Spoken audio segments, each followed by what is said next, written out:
Hey guys, since this is a project, I have to add the disclaimer here that if you follow this project and decide to modify your system in any way, shape, or form, this is 100% on you.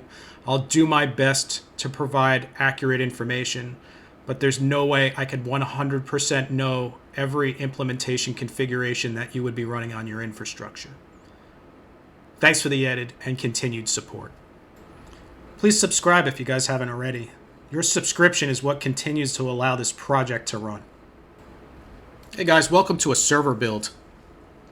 So in today's server build, we are going to tackle the XP project server, the domain controller. And the reason why we're building a new server is because the 2019 DC with the SMB1 limitations is really just not an easy platform to use anymore for Windows XP.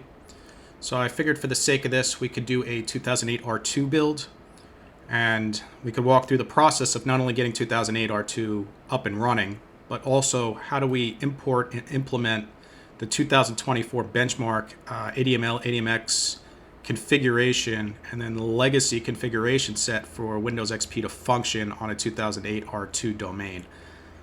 So 2008 R2 is really the transition step. That's the last operating system that'll fully support your Windows XP environment without having to jump through hoops. So the first thing I did here is I expanded or zoomed into the actual screen so you could see it better. Again, servers, generally speaking, are going to be letterbox format.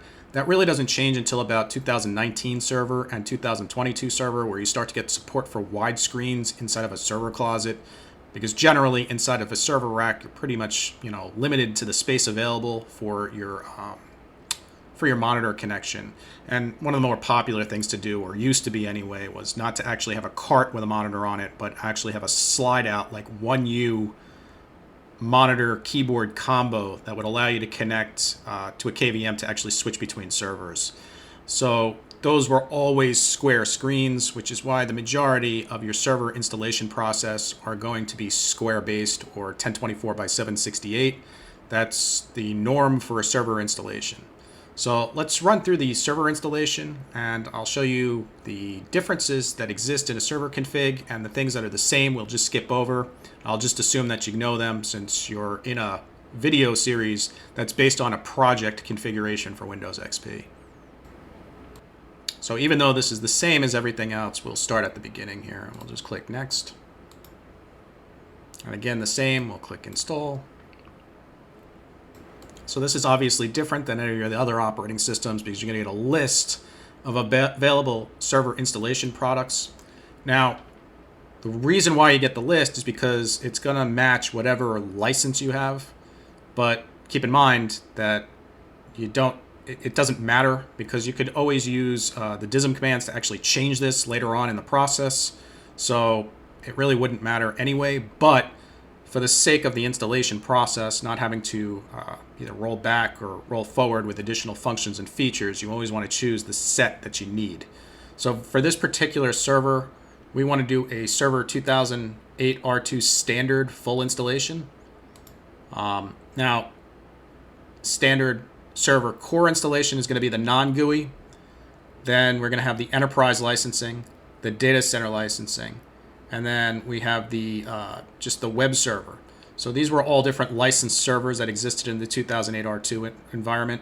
That's kind of gone. There's differences now. 2022 has the LTSC and the AC, which is license specific but not installation specific. So in 2022, chances are you're just going to see standard, data center, and then the difference between the full installation and the core installation. So now, just like the other Windows, we're going to get the choice between an upgrade or a customization or a custom install. You always want to do a custom install. If you're ever in a situation where you want to do an upgrade from like 2003 R2 to 2008 R2, stop, get another system, and spin up your 2008 R2 box, and then migrate the data. You never want to do an in-place upgrade on a server. I don't care what anybody says. I've been doing this for long enough to tell you that it never works right. Okay, so we're just going to hit Custom. We're going to get our storage location. Now it's going to tell me that the recommended is 21 gigs, and I only have 20 gigs or whatever here allocated. I don't really care. This thing will never see the light of day as far as the internet's concerned. We're only using it to build our XP process. So we're just going to click on Next. And then the installation process from here really is pretty close to the same, comparing it to, say, like Windows 7. Okay, so eventually get to a point where it asks you for your password. Specifically asks you to put a new password in. You'll put a new password in, and then you'll log into the system. And this is what you get. Okay, so once we get to the screen, I'm going to actually attempt to install our VMware tools, the legacy version on the system, and see if I can get the VMware tools to work on this particular box. Stand by. Now, time will tell here in a second whether or not we're going to have to install the Windows 7 patches or the fixes that were available on the Windows 7, the KBs, in order to actually install the VMware tools, but that's something that we'll tackle here in a second if that turns out to be the case. Yep, so unfortunately we run into the same issue we would run into with Windows 7, which means that we need the KB packages for Windows 2008 R2 in order to patch the system before we can install VMware tools, which I don't know if I want to go jumping through all these hoops just to get that installed on here, because it's not really necessary for us in order to install the policy, create a domain controller, and set this up so we would have a full screen. I think I'd rather just keep it zoomed like this for the sake of this video, because we're not going to spend too much time in the server. The vast majority of the time we're going to spend is probably in our Windows XP systems themselves. So let's just stop this right here, and we will jump back into this after a reboot and after a rename of the actual system. And then once we get back into the system, we'll start our process of getting the domain controller configured. Okay, so we're back at our logon screen here. Getting back into the server. And the server is back up. Really need to show this at logon. And there we are. We also don't need to show this console at logon. So in the later versions, we just get the single server manager. In 2008 R2, we got two server manager platforms that would open when Windows would start, which was super obnoxious. Okay, so let's get this thing added or create a domain with this actual server. So what we're going to do is click on roles. I'm going to click on add roles. We could skip this page by default and click on next. And in here, we're going to add DNS. We don't need DHCP. We want Active Directory Domain Services. Say OK. Oh, I forgot in this version you got to do one and then the other. So let's add the DNS services first. And then let's go through the process. We'll do the reboot. When the server comes back up, we'll add the domain, add Active Directory to the system.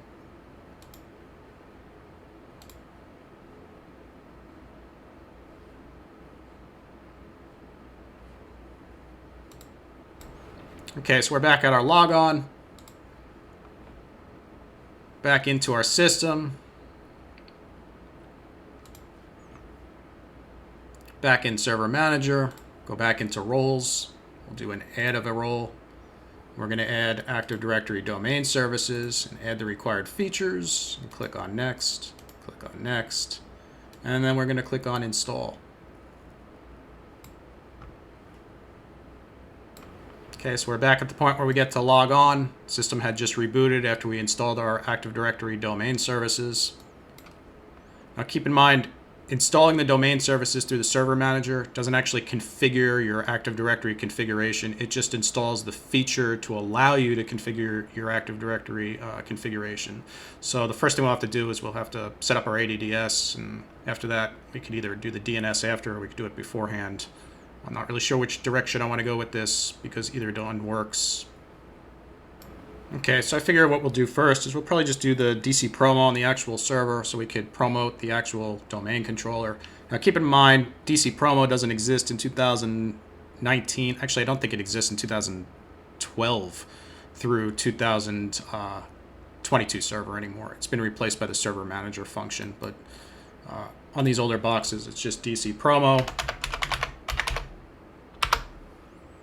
And that's going to give us the ability to promote the system to a domain controller. Okay, so we're going to click on Next. And we're going to click on Next. And we're going to do create a new domain in a new forest and click on Next. Now we're going to have to name the domain something. I think I'm actually going to take CWD. one of our subscribers, it's C-W-D, his suggestion for the name of the project, and create that as the name of the domain controller for this particular configuration. So specifically, I'm going to call this myxp.local, and then click on next. So now at this point, we're going to get asked what we want to set our forest function level to. And we could set it to Windows 2000, and I'll let you guys read this real quick.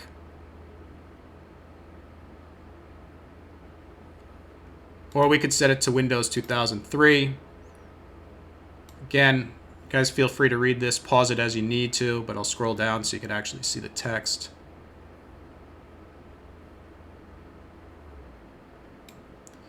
Or you could choose 2008.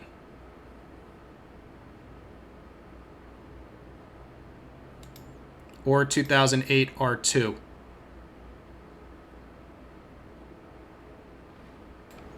Now, for our particular project, because we're running Windows XP, any of these things will work. The thing is if we were running Windows 2000, then we don't want to go past our 2008 value. So since there's always a possibility that we may decide at some point that we want to maybe roll out a Windows 2000 package with the additional configurations and securities, I'm actually going to choose a 2008 forest function level. Now, some will argue and say, oh, it doesn't matter, that's just the forest for the domain controllers.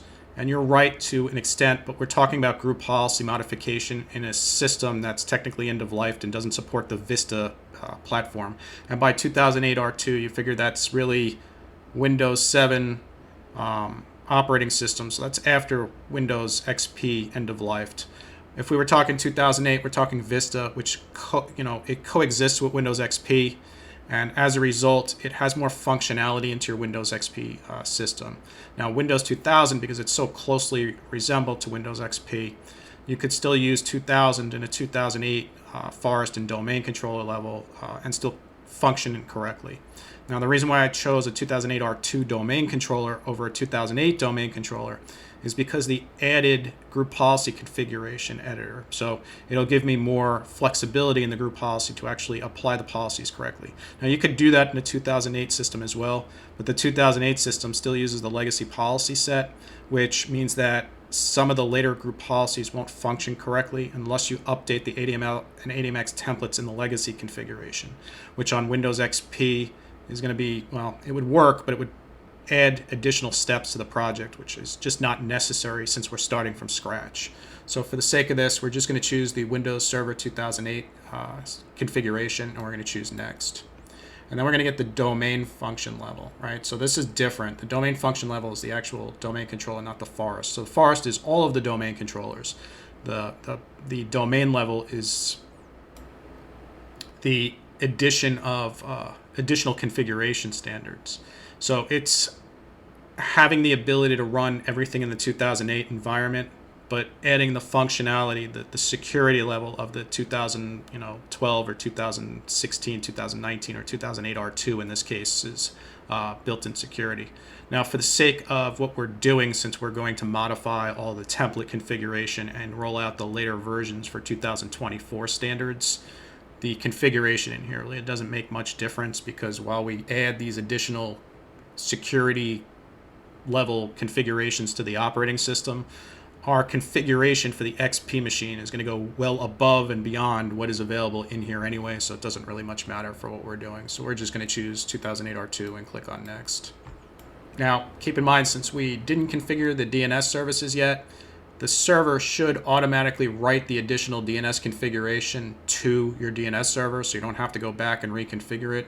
Now, if you do it the flip side, where you configure DNS first before you add the DC will still write the data into your DNS configuration. However, it may write into a different forward lookup zone or reverse lookup zone, depending on your configuration and how you have it set.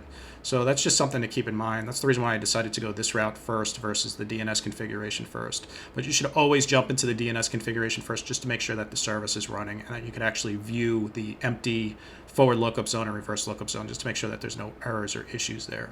So once we do that, we'll just click on Next. Now, keep in mind, in 2008 R2, much like the later operating systems, at times you would throw an error. just so you know, these errors, while they exist, they don't technically always exist. So in other words, I'm going to click on yes.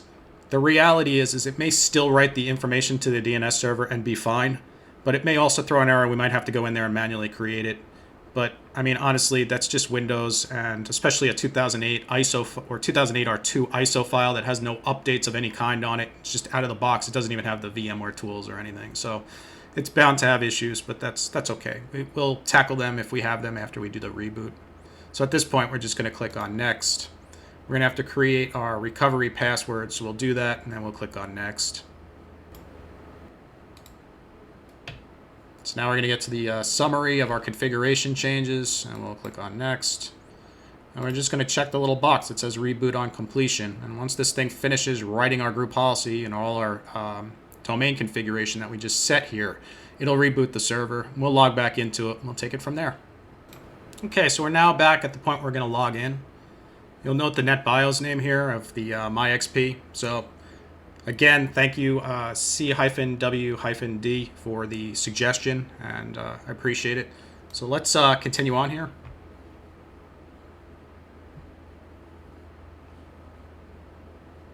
Right, so we're back in the OS. Let's see what we have. Let's see if we have DNS. Let's see if we have Active Directory. So we do have Active Directory. It appears to have installed correctly. We do have group policy. Let's see if DNS works. Sure does. So even though we got that error, it doesn't matter. It still worked. It still wrote the data. Didn't write the reverse lookup zone, but we can easily fix that. That's simple. We just do new zone, next. Primary zone, next. We're going to do to all DNS servers running on domain controllers in this domain. Since this is the only system, it really doesn't matter. We're going to click on next. I'm going to do IPv4. And then you would think you'd put this in backwards, but you don't. So it's 192.168.232, which is what we're going to use for our XP network. Click on next. And then we're going to allow only secure dynamic updates, which is recommended, or we could allow secure or non-secure. It really doesn't matter. I mean, again, since this is just going to be a closed configuration on Windows XP that has no internet access, we're just going to choose that and then choose next. And then we're going to hit finish. So now we have a reverse lookup zone. So we can see the configuration. Now, the thing is since we have an IP address here for our particular system, what we're going to have to actually do is add our IP address for our system for IPv4. So if we go down here into our config here, we see our XPDC01, which is the name of this domain controller. We want to choose to update the associated PTR record, which is going to be our reverse lookup zone, and click on apply and click on OK. And if we go down here and we refresh, we'll see the reverse lookup zone now for our XPDC01. And the reason why we want to do that is because when we add the Windows XP machine to the domain, if we ever need to do any kind of NS lookups based off of IP, it'll pull back the host name. Whereas if we do it the other way, which is the forward lookup, which is the name to IP, and the reverse lookup is the IP to name. So that's why if you're on a network and you do like an NS lookup and you look up an IP address and it doesn't bring the name back, the reason why is because you probably don't have your reverse lookup zone configured. So again, this is common stuff in all versions of Windows, so just something to keep in mind.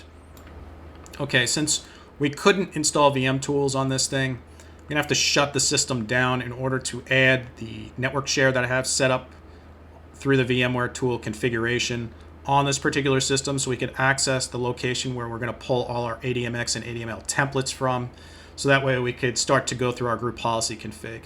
I'm also going to do a backup real quick on the 2019 version and pull our group policy configuration files, our templates, so that way we can import them into the system and we can start working on those templates from here. And then we'll get our XP machine added to the domain. Okay, so we're back on the 2019 server temporarily, so I could show you how to do a backup of the actual policy configurations, just in case you have these set on a different box and you want to know how to do this. It's pretty simple. So all you have to do is you have to go to your actual OU structure here. So we have our Windows XP security project that we were working on with our different group policy configurations listed here. So our Adobes and so on and so forth, right? So we're just going to go down to the Adobe Reader DC WinXP project. We're going to right click on it. Now you got to do this under the group policy objects themselves and not here, because if you right click up here, you don't get the option. So if you go down here and you locate the policy you want to back up and right click on it, you could do backup. And then at that point, what you're going to do is you're going to choose the location. So on this particular system, we're going to browse. And we know that we want to go to our Project XP and our policy backup and choose OK. Then we're going to have to add a description. So we're going to call this thing like Windows XP Adobe Reader. Okay, so once we have the name entered in here, we have the location chosen, we just hit the backup button, and the system will back up the group policy object to that location. And you're going to do this on every single one of the ones that you would have created if you have them in another place. And then once you're done, you'll see it says succeeded. Click OK. And then if we go down here into our File Explorer and actually go to the location, Project XP, it's backups. There we go. That's the actual policy. Now, when you go to import this or import from the backup, instead of the number or the information here, the actual GUID, what you'll see is the name. So it'll say this particular thing is whatever you named it when you took the backup. So our Adobe backup. So I'm going to work my way through the rest of these things, and then we will go back over to the 2008 R2 system and get them imported. Okay, so I actually got tired of looking at the tiny screen because, well, not only that, but the functionality of having the ability to access the back end of the VMware system so you can access the files is kind of critical in order for us to copy all the files over to this thing. I mean, I could put them on thumb drives and copy them over that way, but it's just not as efficient as having the ability to access the network share. So what I'm going to do is install the updates. And by all the updates, there's really only 3. After these 3 updates are installed, we should be able to install the VMware tools, and at that point, we'll reboot the system again, and hopefully we'll get back into this in full screen mode. Okay, so it's coming back up after our Windows updates, and we're back in the system now. Let's see if we can install our VMware tools now and actually get them to work.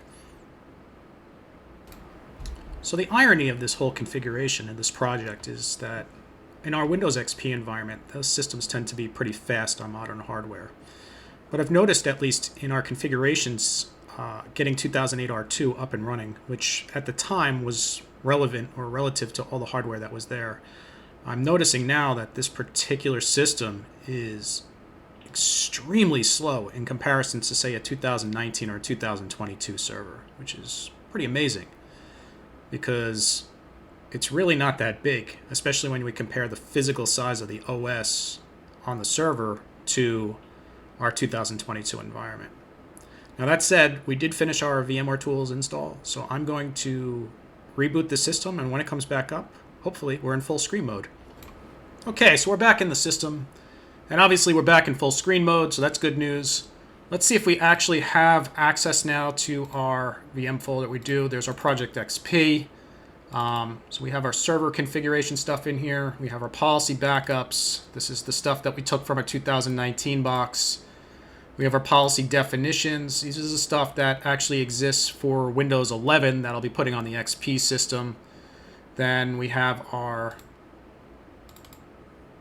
state configuration. So these are all of our policy configuration files, including the admx and ADML templates for our Microsoft operating system to add to the system. Now, what I'm going to actually do is, since we're starting off in an older version, the reason why we have the policy definitions from Windows 11 in here is because I'm going to replace the policy definitions that exist on this server with the Windows 11 policy definitions. So that way we could control the latest versions of the operating system. So I think that's probably going to be our first step, is to replace all the ADML and ADMX files with the newer version and then reboot the server. Okay, so the place you want to go to do this is you're going to have to go to See Windows Policy Definitions. And these are going to be your default policy definitions in your 2008 R2 box. And you'll notice that we have a variety of different dates and times in here. And the reason why is because some of the updates that I had to apply to the system to install VMware tools added updated files to the actual server. So we do have a difference in server timing, or rather file timing, file revisions on this box from the updates that were applied, but they were required in order for us to install the VMware tools, so didn't really have much of a choice. But that said, if we do a comparison of the dates modified on these files, we have a Windows Update date for 2016, and we go over here, we do modified date. So if we look for a Windows Update, now it may not be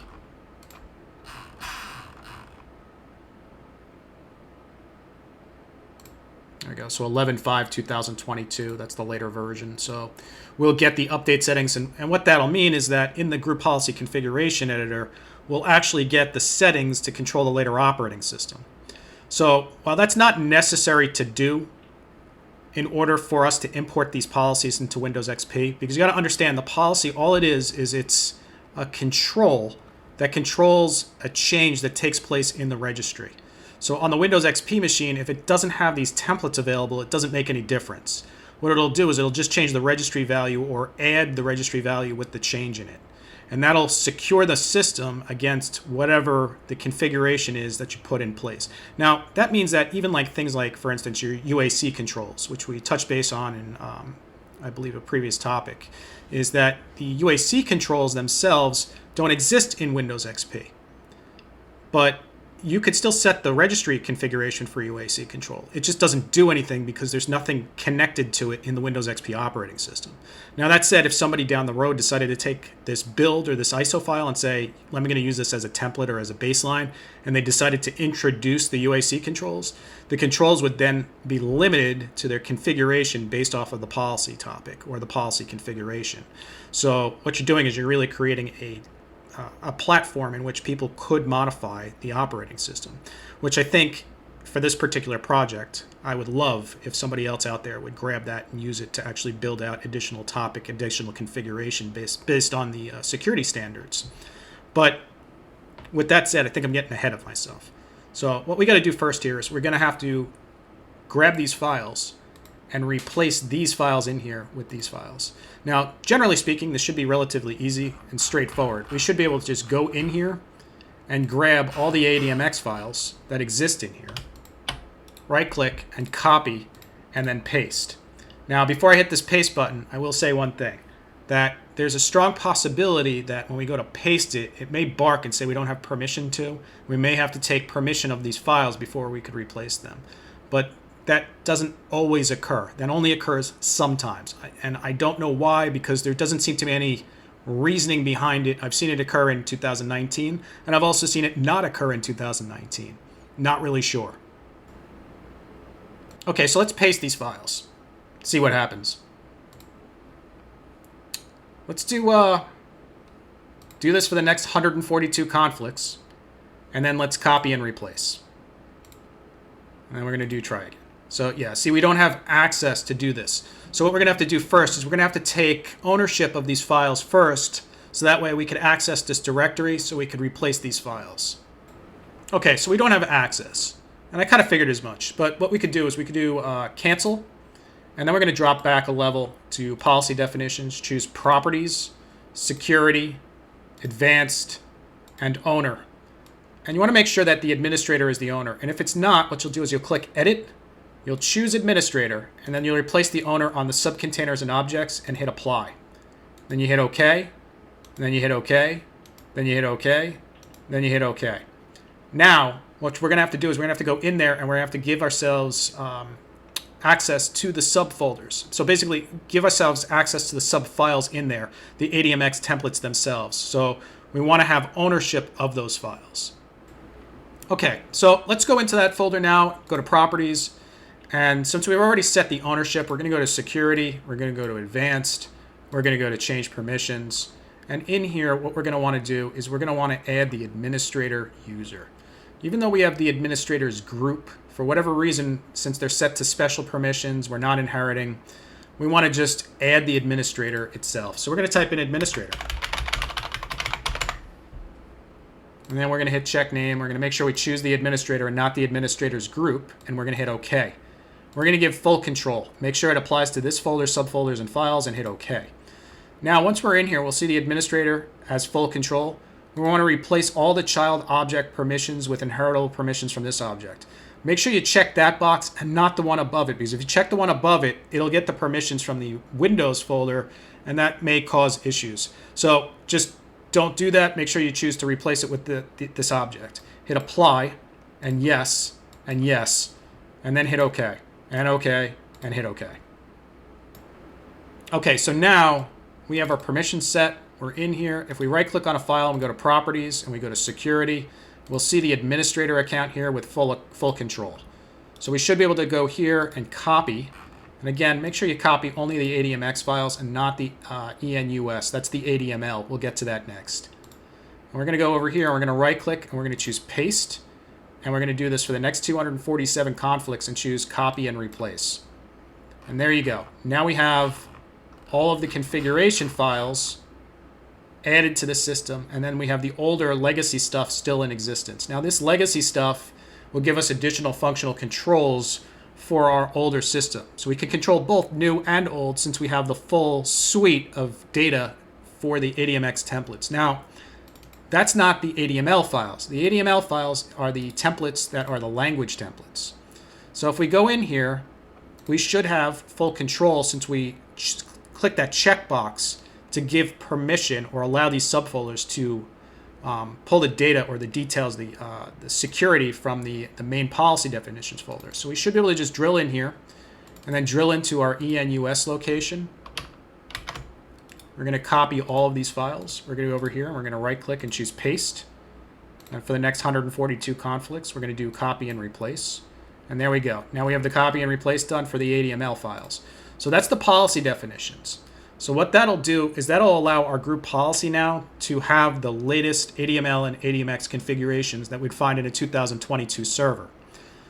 Since that's the case, and since I don't want to go through the whole process of restarting specific services, and it'll take less time to just reboot the server, I'm going to reboot the server, and when we come back in, we will start to import our policies that we had set originally for our Windows XP system on our 2019 box. Okay, so it's the moment of truth, right? We just rebooted our box. We're back in. We applied our group policy configuration. Let's go into our group policy editor on our 2008 R2 box and take a look to see what we got going on here.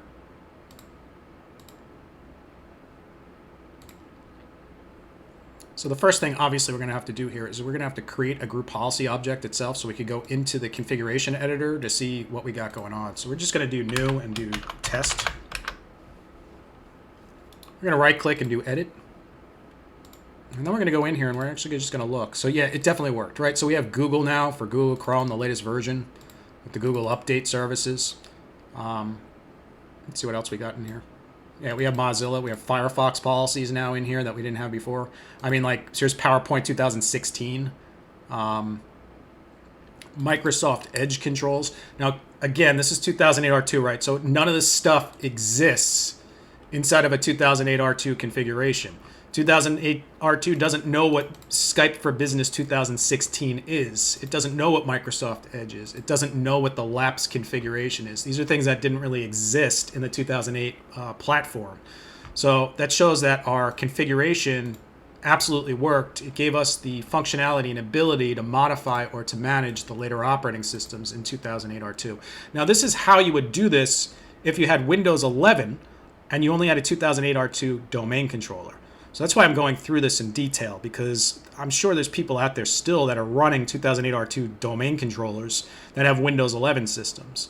And the problem is you can't control a Windows 11 system with a 2008 R2 domain controller group policy settings without the updated ADMX and ADML configuration. And the reason why is because 2008 R2 doesn't work with the legacy set.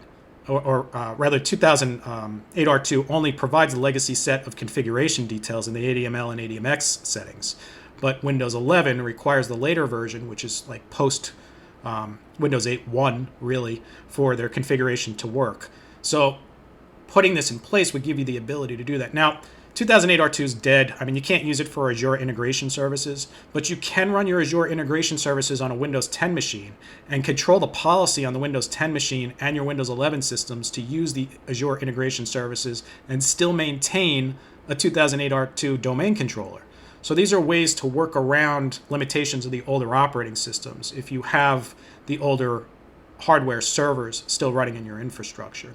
Now, again, I would still suggest that you make sure you have at least really good backups, because rebuilding these things from scratch is extremely expensive, because you're going to pay somebody like myself $200 an hour to come in, and it's going to take me 3 or 4 days to get your DC back up to the point where you could function again.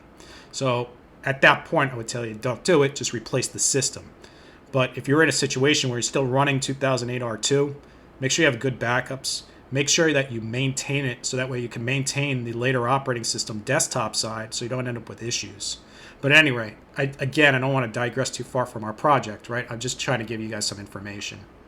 Okay, so back in our base location for our group policy, let's import our configuration. Now that's an important word, so just keep that in mind. What we're going to do first is we're going to right click on this and we're going to do new, and we're going to do WindowsXP Adobe Reader, and we're going to choose OK. Now this is a blank policy, there's nothing in here. So if we went into settings, we have no configuration settings of any kind. But if we do right click on the actual policy itself and we go down here to import settings, now not restore from backup. You would think because we backed it up we would want to restore from backup, but that's not what we want to do. We want to do import settings. We're going to choose next and next, and then we're going to go to our location where our policy backup is currently sitting.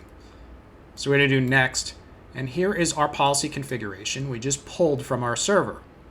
So if we go in here and we look, we could see the description that we had originally, the original domain it was associated to, the GPO ID, and then on the left-hand side here we could actually see the name of the original policy. So we know that we have the Adobe Reader here, and that's the policy we just right-clicked on, is Windows XP Adobe Reader. So we want to grab that, and we want to do next, and then finish. And it'll say succeeded, and we hit OK. So now, if we go in here and we right-click and we show the settings, we have all of our computer configuration settings, and you'll notice that this now sets to default or disabled. So it disabled our user configuration policy because it takes exactly what we had configured in our previous setting and re-imports it. Now you'll also notice that we also have all of our settings here as far as with names. There's nothing in here that shows as a registry key. Now that's one of the limitations, that if you don't have the ADML and ADMX templates and you import this stuff, what happens is if the template doesn't exist, you just get random registry edit information inside of this location, which you can't control from in here without doing a registry modification. You would need the ADMX and ADML template to do it. So just keep that in mind. Let's import the rest of these policy configurations, and then we'll go over and we'll get our Windows XP machine joined to the domain for the first time. Okay guys, so we imported our policies. Next thing we did is added a folder called Project XP, Users and Computers. Jump back over here into our group policy configuration. We'll see our Project XP configuration here. We have the inheritance disabled, and the reason why is because we don't want the Project XP to get the default domain policy. So what we want to do now is we want to go to computers, we want to right click, and we want to do link an existing GPO. And you'll see all of the configurations that we have created for our Windows XP in here. So you just select the top one, hit Shift, and then you could hit the bottom one, it'll fill them all. Or you could use the Control key if you wanted to select individual policies that aren't in the same row here. So once you have those selected, just choose OK. And now those policies will apply just to the computer. We have users down here. We don't have any users in there yet. We will create a user for this. But we have our policies configured. All right, so if we click into each of these things, we can actually still see our policy configuration set. So you can see that everything has applied. I have imported this, so that way you know what's up. And then there are configurations in here. And we'll get to this eventually where I will show you specifically what's in each one of these policy configurations as I have them finalized, or as we work through the finalization process. But for the sake of this build right now, I figure I'd just show you the basic build, what we got going on. Again, I'm trying to build this channel and at least this portion, this project, so that way it's 100% transparent.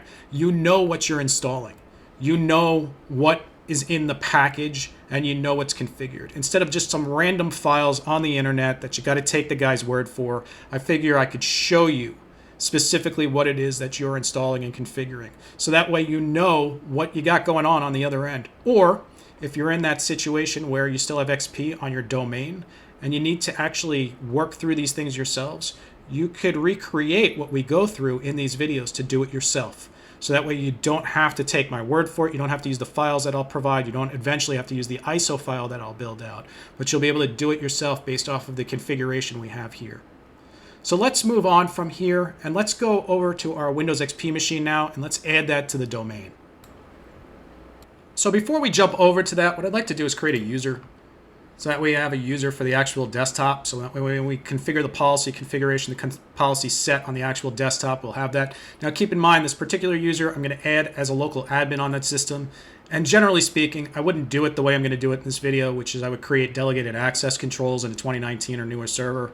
But for the sake of this build, since I don't want to spend all the time having to write all the policy configuration and set out to do that, I figure I'll just add that particular user that we create here to the local admins group on the Windows XP machine.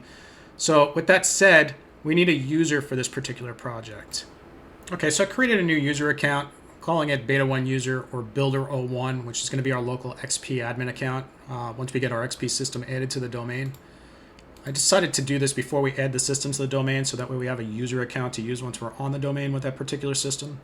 I also added an additional domain admin account, which I'm going to use to actually add the system to the domain. And the reason why is because during the process of adding it, the sec pool, which will require us to export that to import that into our XP, will contain that user information. And while the password is hashed, it's Windows XP hashed, and that's not really as secure anymore, so I don't really want to use any kind of common password or configuration that I would have on any of our other builds, like for instance our ytd.local system. So what I'm doing for that is I'm going to just use a separate password, same username. Doesn't really make any difference. And we'll get that system added to the domain, and then at that point we should be able to go through the process of applying the group policy to that system, and then we'll end this video at that point. And the next video will be on the configuration process, or where I've gotten so far with the configuration process for our Windows XP machine, with adding the policies, removing the policies, reverting the policies, and then re-adding different policies to it so we could build a proof of concept for a package that could be used in the future. Okay, so now we got our XP machine booted. I have the IP address set to our new subnet of 232.212. The new DC is 232.232. We are attempting to add the system now to myxp.local. Let's see what happens.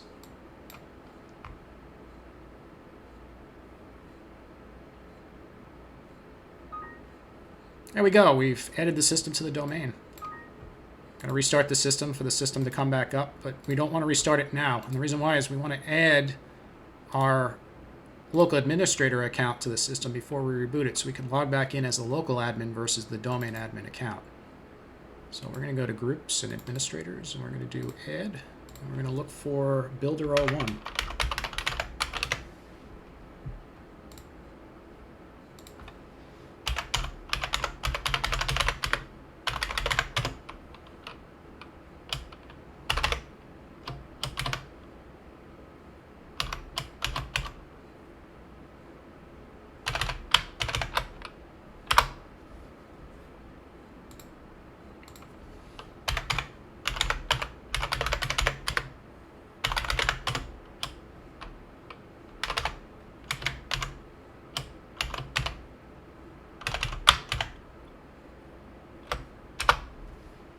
There we go. Hit OK. Apply. Hit OK. Close that out. Reboot the system, and we will log back into the system as the other user. Okay, so while our XP machine is restarting, we're going to go back over to our domain controller now, and we will see our XP machine we just added to the domain. And what we want to do is we want to move this computer into the computers group down here. We're going to click yes, and there we go. Now our computer is in the right group. And the reason why that's important is because that's where the group policy is currently configured to apply from. So we moved our computer into the computers group, and now all of these group policies will apply to that particular computer once it comes back up onto the network. Let's go log into that system. So after we removed our Windows XP machine to our correct OU structure, I logged back into the XP machine and I just rebooted it. And the reason why is because even though we moved the policy, the policy has to be present while the Windows XP machine is booting.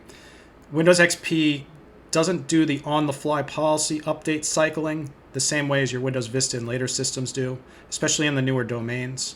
There's configuration changes and stuff that took place that require it to take place. So when you apply the policies for the first time after you log into the system, it won't actually grab the group policy. You'll have to reboot the system first. So this is the first time we rebooted it. So let's actually take a look now. Since we know that the system rebooted with the policies present, let's see what we have. There we go. So we have the statement right off the bat with following the generic tech support channel with all the details for this particular build. We're going to click OK. We have Builder 01. We're going to log into it.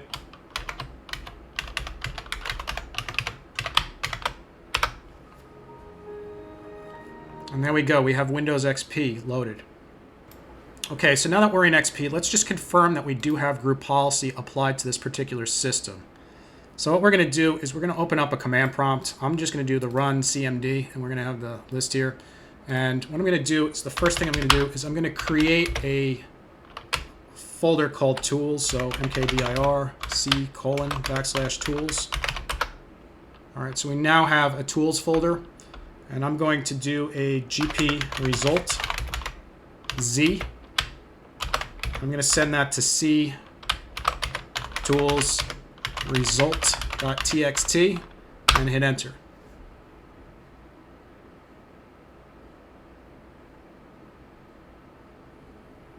Okay, so typically I would do the command line through here to open up Notepad, but I know it makes a lot of noise, so I figure I'd just go the old-fashioned way here. So we'll go into the C drive, we'll go into tools, and we find result. And if we open result, now we have all of our configuration. And you'll see on the side here, this is a pretty small scroller. So all of these settings now have applied to Windows XP. And there's a lot of them. Now, if you guys are interested in knowing what these settings specifically are in a broken down format, I have no problem with they throw them in the description somewhere so that way you can see specifically what they are. They have the common name as to what we called the group policy itself. So like XP NIST 2024 will give you all the details as far as the security configurations that are in place for this particular system. We'll also notice that we do have firewall services. So in our GPO firewall policy, we have remote registry we disabled. So that way we can keep the security for Windows XP in the workgroup mode in good shape. We also have our security logon configuration set to disabled for the group policy configuration. And if we continue on through here, like I said, there's hundreds, if not probably 1,000 plus configurations in here that have changed from one version to the next. Now, with that being said, we could see our profile details. So Builder 01. And that's something that I didn't want to keep, like, for instance, our configuration of the Tor account or our administrator account as far as our profile configuration. Because when we import this into our workgroup machine, chances are we will still see the original reference to the Builder 01 account. We'll likely also see the reference, the original reference to the myxp.local account. So I didn't want to use the ytd.local because it's just been used for too many things. So I think at this point we will just run with this and work our way through. But yeah, this is currently our configuration. So what I'm going to do now is I'm actually going to stop this video here, and I will see about possibly creating another one either today, if not sometime next week, on our progress towards the XP side of things as far as our scripting configurations are concerned. And I have made some pretty good headway on our scripting configurations, as well as backups that I've taken for our particular operating system. So that way we do have a way to restore back to the pre-configuration before we have our group policy settings. Hopefully you guys enjoyed the ride for this particular video, and let me know if you have any suggestions still on naming, or if you guys are still interested in this, and I'll continue to work through it. All right, guys, again, enjoying this one, so thanks for sticking around.